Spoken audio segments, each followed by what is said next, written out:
Suite à la crise du Covid et à l'actuelle crise énergétique, le marché de l'énergie est actuellement très tendu.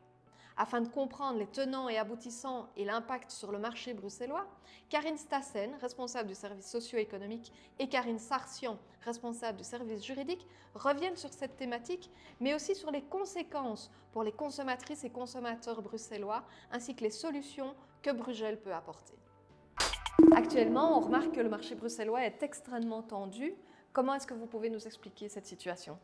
Tout d'abord, on assiste à une tension du marché depuis au moins 2020 et la crise du Covid, qui a impacté fortement tant le segment résidentiel que le segment professionnel. En 2021, on a assisté à un retrait d'offres de 2 fournisseurs, Mega et Octaplus. Et fin 2021, on a assisté au retrait total d'Octaplus, tant sur le marché résidentiel que professionnel. Donc nous assistons à une situation de duopole sur le marché bruxellois. Du coup, quelles sont en fait les conséquences alors pour un ménage bruxellois ? Les conséquences, elles sont doubles. D'une part, le consommateur a beaucoup moins de choix au niveau de son offre tarifaire. Et deuxièmement, les Bruxellois ne bénéficient plus des meilleures offres sur le marché, contrairement aux consommateurs wallons et flamands. Et est-ce que Brugel peut apporter une solution justement à cette situation ? Brugel étudie de manière continue la situation, émet des avis et coordonne des solutions afin de redynamiser le marché. En 2021, le secteur de l'énergie a fait face à plusieurs résiliations de fournisseurs et même de faillites. Point de vue juridique, qu'est-ce que ça a entraîné ? En fait, le marché de l'énergie fait face à une crise exceptionnelle, que ce soit au niveau européen qu'au niveau bruxellois. Cette crise exceptionnelle a eu un impact direct sur les fournisseurs en ce qui leur concerne leur capacité de remplir leurs obligations, d'une part pour garantir la sécurité d'approvisionnement de leurs clients, mais aussi sur leurs obligations financières pour le paiement de leurs prestataires, que ce soit le gestionnaire de distribution ou leur responsable d'équilibre.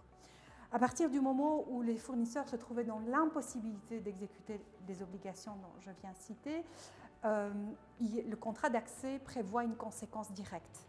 La conséquence étant la résiliation du contrat d'accès. Donc le gestionnaire de réseau de distribution n'a pas d'autre choix que de résilier le contrat d'accès. Mais il ne peut pas faire ça tout seul. Il faut une concertation avec le régulateur pour mettre en place la procédure de résiliation. Et le régulateur doit vraiment veiller si les conditions dans lesquelles un manque de possibilité d'exécution d'obligations sont réelles et est-ce que Sibelga prend cette décision d'une manière proportionnelle. Et Brugel, dans plusieurs faillites ou plusieurs dysfonctionnements ou défaillances, a exercé ce rôle de respect, en fait, de veiller à ce que chaque acteur respecte ses obligations. Donc, ça c'est le volet, la résiliation du contrat d'accès. Reste le volet, la protection des clients des fournisseurs défaillants. Il faut savoir qu'à Bruxelles, il n'y a pas de coupure de ces personnes-là.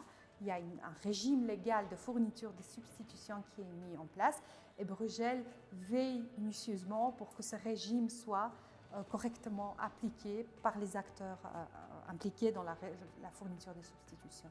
Il faut savoir que Brugel a souligné à plusieurs reprises la nécessité de réformer ce régime de substitution parce qu'il faut le faire évoluer par rapport au marché, au droit européen, par rapport aux directives européennes. Et Brugel a fait plusieurs avis sur cette question-là. Il va réitérer un avis final afin qu'une modification législative soit proposée par le gouvernement ou le Parlement.